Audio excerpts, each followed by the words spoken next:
Welcome back to Sports Showtime. I now welcome some of my favorite analysts to the show, Frank Barnett and Carter the Power Bryant. How y'all doing, guys?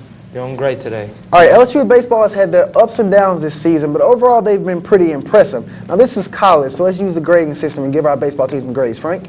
Brian, I'm going to go ahead and give this team a B+ after what I've seen so far, which is a fair grade to give them. You got to remember that before they even played a game, they were ranked number 1, and it's going to be impossible to win every single game of your schedule and remain at the number 1 spot. But I give a lot of credit to junior Sean Achinko and his red-hot bat, as well as credit to the silent but deadly infielders Tyler Hanover and DJ LeMahieu. Also, let's not forget about some good pitching from Matty Ott and Chris Matulis, but I still see some areas that they can improve on, like actually getting on base. But all in all, I like what I've seen from the Tigers this far this year. Power? People, you should see me and Frank argue in the back room about different sports topics, but we can agree that this team deserves a B because of the status of the SEC conference.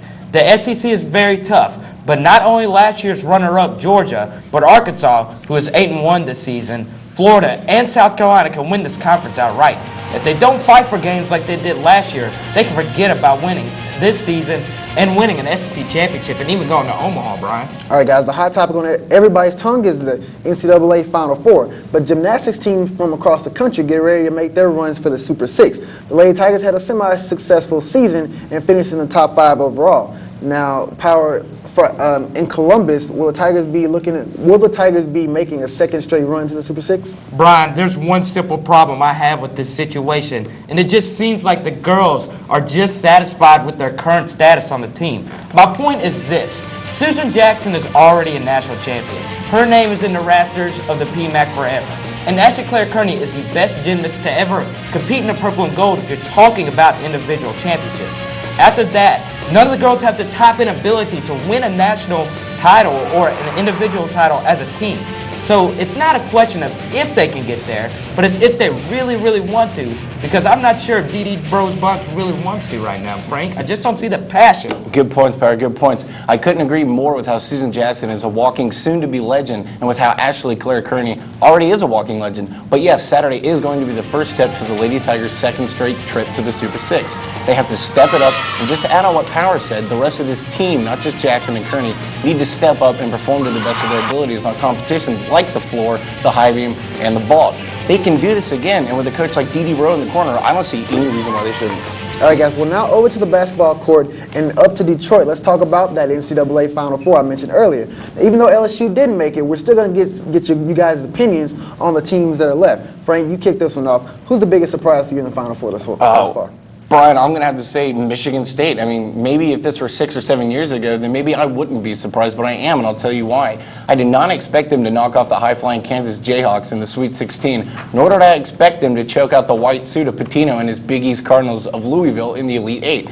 So this Spartan team is the biggest surprise to me, but I can understand how they got there with great players like Garand Sutton, Delvin Rowe, and Darrell Summers. If they move on, don't expect them to lose again in that all-important final game of the season. Frank, I really don't think that this team has the top-end talent because Tom Izzo is their head coach.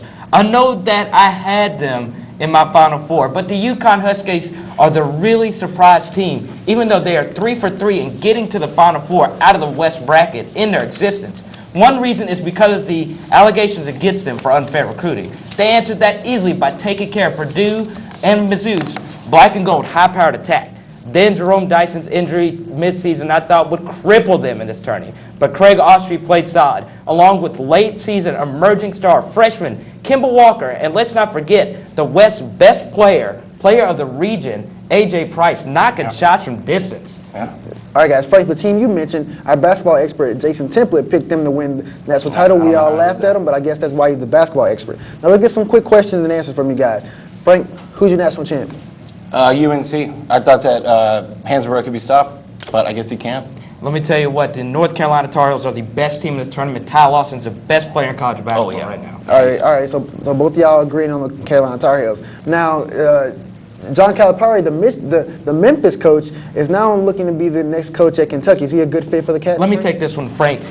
Kentucky's a clean program, and Calipari's had a bug that's followed him doing some unfair recruiting. Calipari must stay clean, but big money. He's going to go there. I think he's going to stay with the team that he's been building over the years. All right, and we're going to keep things in Louisiana. The Hornets ended up beating the Spurs the other day. Now, are the Hornets good enough to compete with the Lakers in the West? No, I don't think they are. No, I mean, they're not that good of a team, but I tell you who is. The Houston Rockets are. The Hornets are not a good team at all. If you're talking about the elite teams, you're down to 5 teams that can win the title. The Hornets are number 8 on my list right now. Yeah, they're not. No doubt about it. They have no chance in the Western Conference. No chance. All right, guys, with Sports Showtime and America appreciates your opinions. We'll look to see if you come out with some correct things this weekend.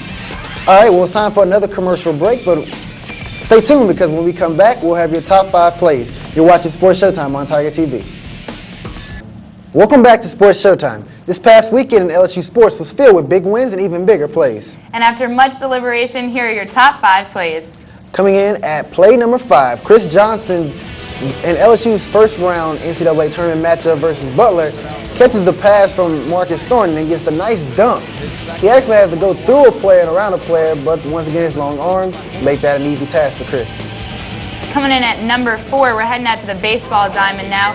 DJ LeMay is going to attack the ball. He's in defensive play, hitting it to first to get the out for the Tigers. And play number 3 from this weekend's LSU Tiger Relays, Trenton Holiday anchors the 4x100 meter relay team that would end up beating Baylor by 1/1000th of a second. That's pretty much as close as you can get it.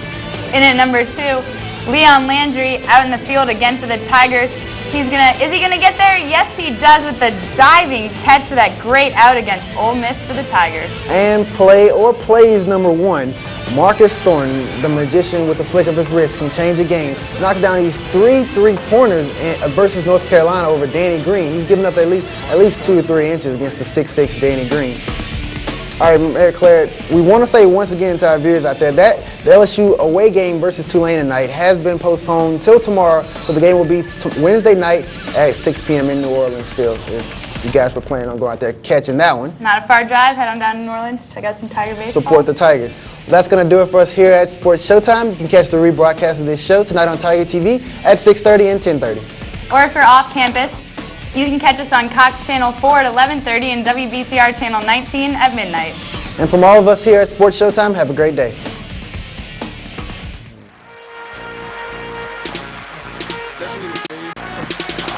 Into the livest game coverage around. I'm talking LSU sports, Showtime in the towns. Get the scoop on the ball and sneak peek on the track. Key in on the field when them Tigers attack. In fact, you get it back a few times a week. But it starts on Tuesday, 3rd day of the week. They're beasts when they broadcast, increase like a fall class. Critique when I speak by my squad in the quad, man. Yeah, they the stars on the quad, man. That's the TVC, Tiger TVP. Every game, every star, every player, every situation they facing the star in the making. And you get it first exclusively. Yeah, I know you feeling me. Who want the latest on the TIG?